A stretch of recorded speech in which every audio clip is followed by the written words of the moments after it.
Welcome back to another episode of the Katrina Johnson Show. So happy to have you with me today. Remember to subscribe, share the podcast, leave comments. I would love to hear from you guys.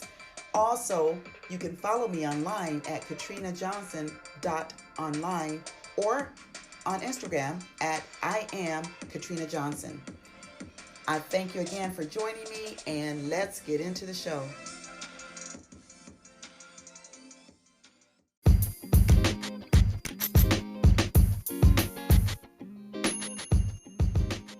I want to take a moment to speak with you about BetterHelp, a sponsor of the Katrina Johnson Show.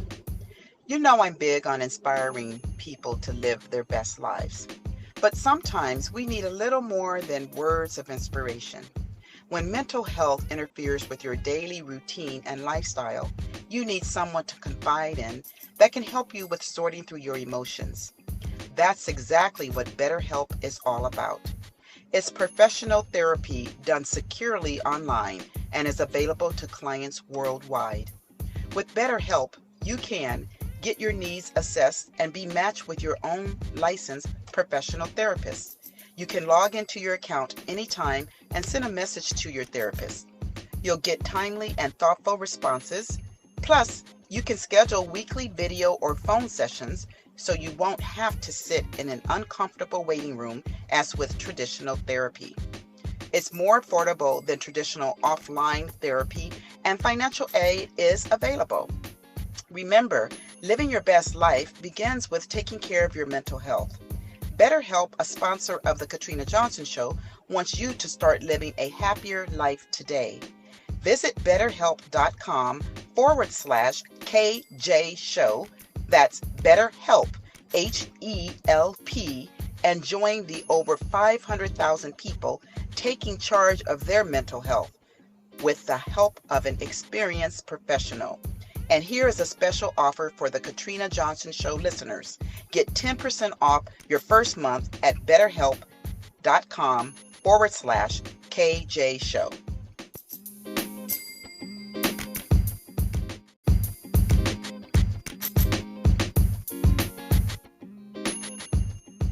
Welcome back to another episode of the Katrina Johnson Show. I am so grateful that you have tuned in, taking the time out of your day to listen to the podcast. Well, this is the first episode of the year, 2023. I hope your year has started off in a very great way, and I wish you nothing but prosperity and success throughout the year. Well, today's episode is called No More Overthinking. If you follow me online, Instagram, Facebook, all of the social media platforms, I have been posting all week on the topic of overthinking, which brings us to this episode. If you're like me, you overthink from time to time. And it is not something that I personally like to do. I wish I could really just eliminate it totally out of my life. But realistically speaking, we have a mind, and it is a great tool that God has given us, right? But we have to learn how to control it. And so in this episode, I have a clip from Eckhart Tolle. And Eckhart Tolle is going to share some good information with us about overthinking and what it does and how to get a hold of it and how to minimize it in our lives. So I hope you enjoy the episode. And at the end of the episode, please go to the show notes because I have a resource guide on overthinking. It's a worksheet and resource guide that if you click on the link, you'll be able to download it. It'll take you to my website, as a matter of fact. You'll be able to download it, and it's my free gift to you because, again, we have to take care of ourselves in order to live our best lives. And this really starts with us. And I want to do whatever I can to provide the tools and the resources when I can to help you do that. And a lot of what's on this particular resource guide or worksheet, I utilize these tips and techniques in my own life. So enjoy the show.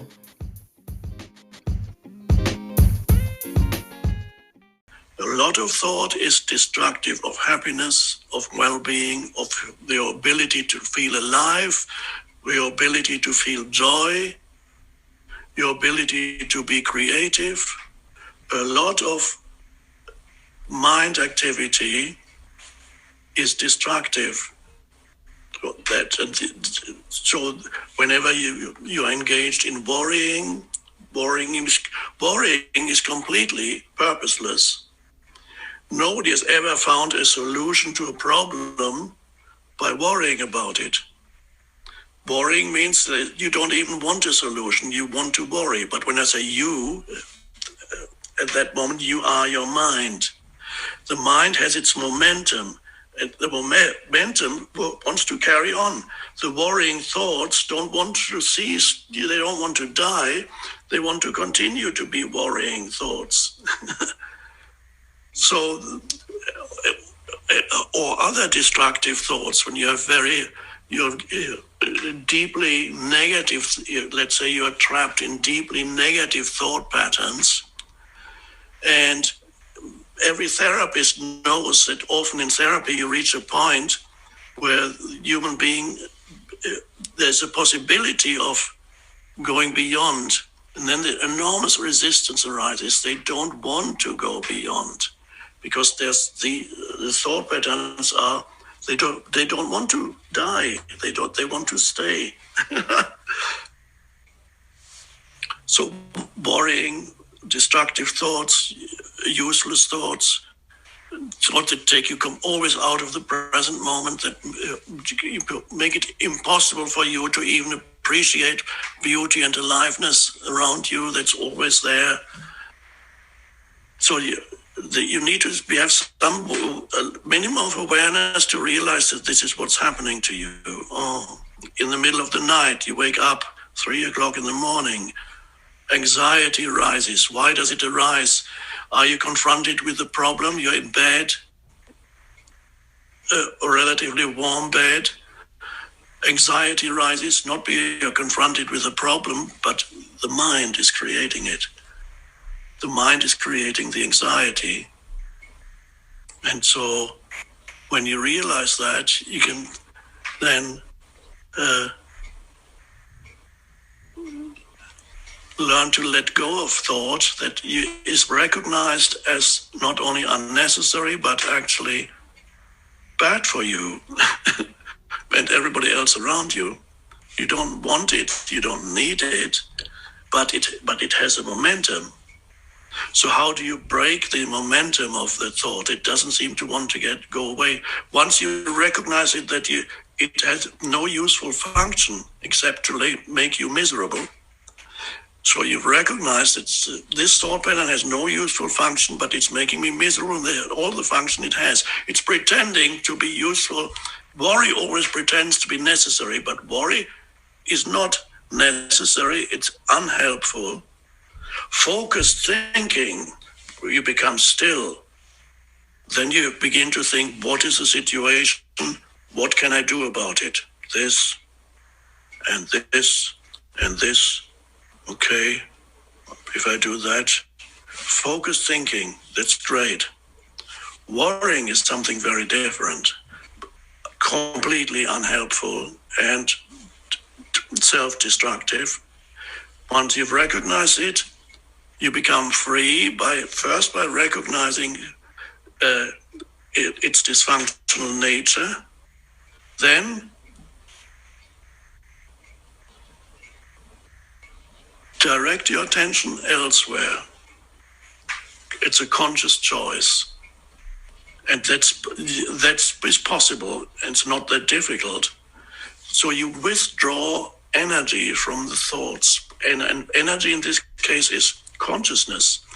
You withdraw the lifeblood of the thoughts, which is consciousness, and you direct consciousness somewhere else. For example, sense perceptions, especially things of nature, or breathing. You become aware of breathing, and breathing makes you aware of the inner body, the alive presence that pervades your body. But the moment you become aware of your breathing, you've taken the lifeblood from thought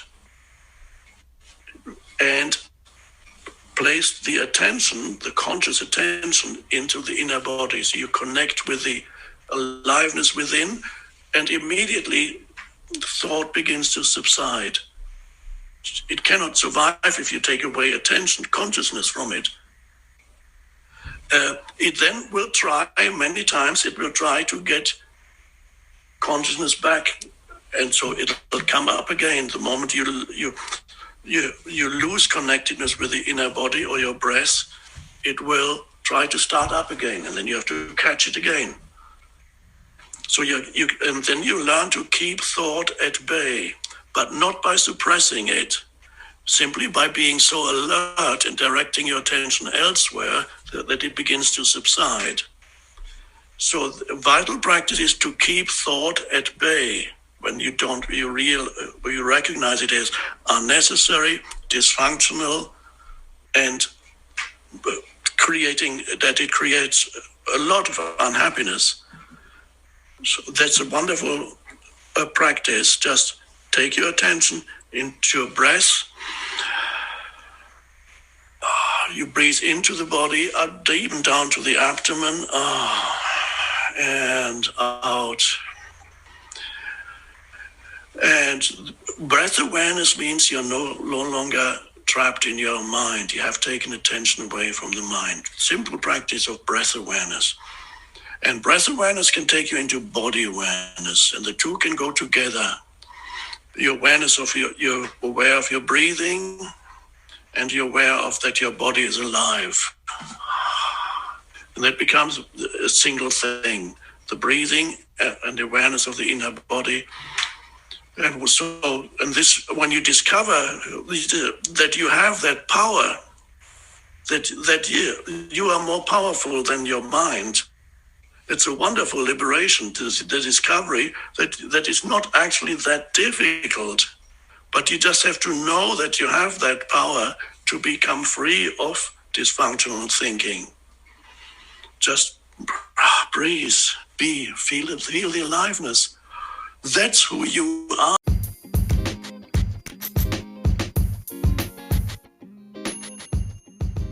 Again, that was Eckhart Tolle, and you can listen to the entire talk on YouTube.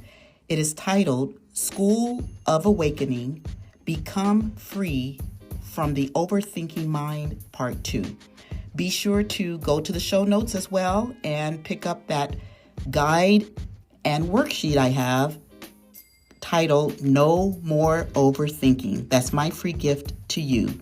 Share the episode, and until next time, stay inspired.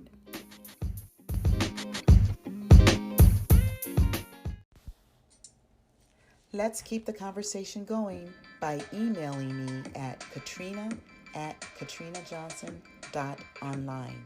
That's katrina@katrinajohnson.online. So grateful that you joined me on this episode. Remember, information plus inspiration equals transformation. And until next time, stay inspired.